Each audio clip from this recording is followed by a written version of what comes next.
In a shocking turn of events, it looks like the federal courts have deemed that Joe Biden's student loan forgiveness was not constitutional. Who could have possibly seen this coming? This is not like a signed, sealed, delivered, done deal. There's like 3 or 4 courts that have deemed that this was unconstitutional. However, those were lesser courts like lower state courts and circuit courts and whatnot. However, this time it was a federal court. And now Biden and company is going to have to go to war and prove that this is somehow constitutional. Now, this may still happen, because if the last 2 years has taught me anything, it's that our government is just dumb as fuck. Look at all the dumb shit that happened under COVID. The unemployment incentives were just crazy. The PPP loans were crazy. All of the money printing was just monumentally stupid. So this very well could happen.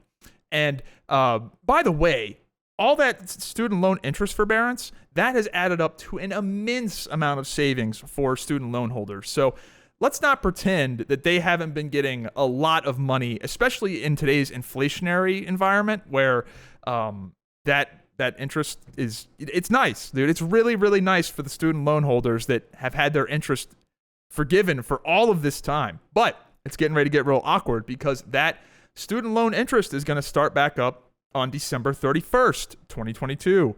So, oh boy, what do you do if you have student loans? Do you wait for daddy government to maybe bail you out and let that interest accrue? Or do you start paying it off because there's a good chance it won't get forgiven? Who knows? So this is going to be very awkward. And I sound like a broken record, and I think they're actually going to turn the interest back on for the student loans.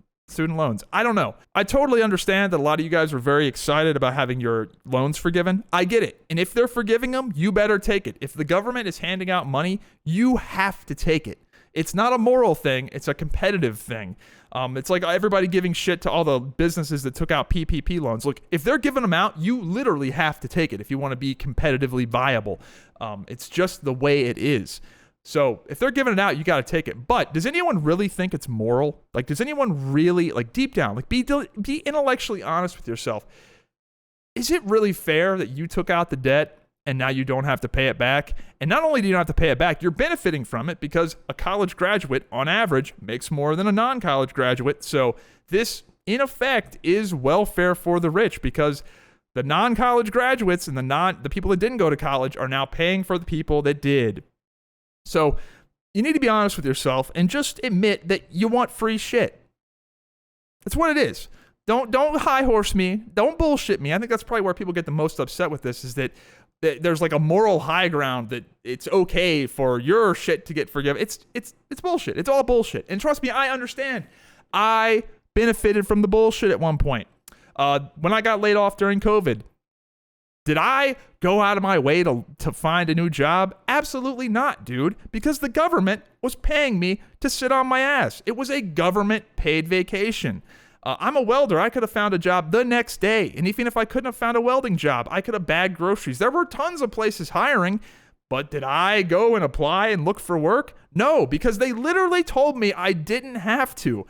The incentives were incredibly perverse, and honestly, you might as well take advantage of it. You have to take advantage of it in a lot of cases, particularly with PPP loans, where a lot of times, everybody gives shit to the businesses that took PPP loans, but it's like, you have to.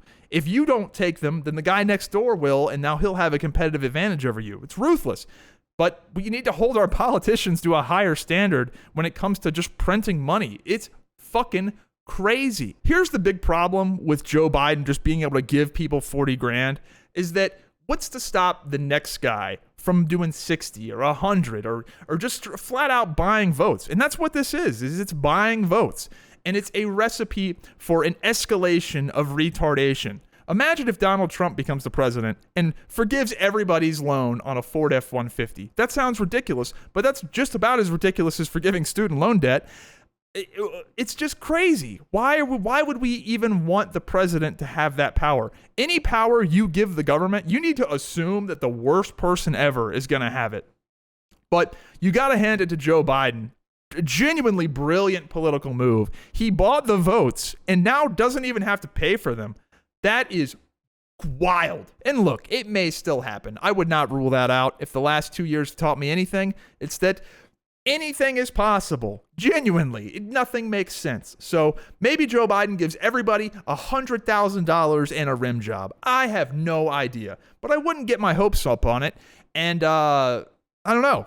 It's just crazy. I fucking absolutely hate the amount of just government spending in general, just because anybody that's in favor of this, imagine that the worst person ever had the capability to do what is currently trying to be done. Imagine the worst person ever has that power and what they could do with that. That's why you need to frame it. So let me know what you think in the comments down below. Have a good one. Hope you enjoyed the video. If you did, be sure to subscribe with notifications on. Follow me on Instagram and Twitter and join the Discord. It's free.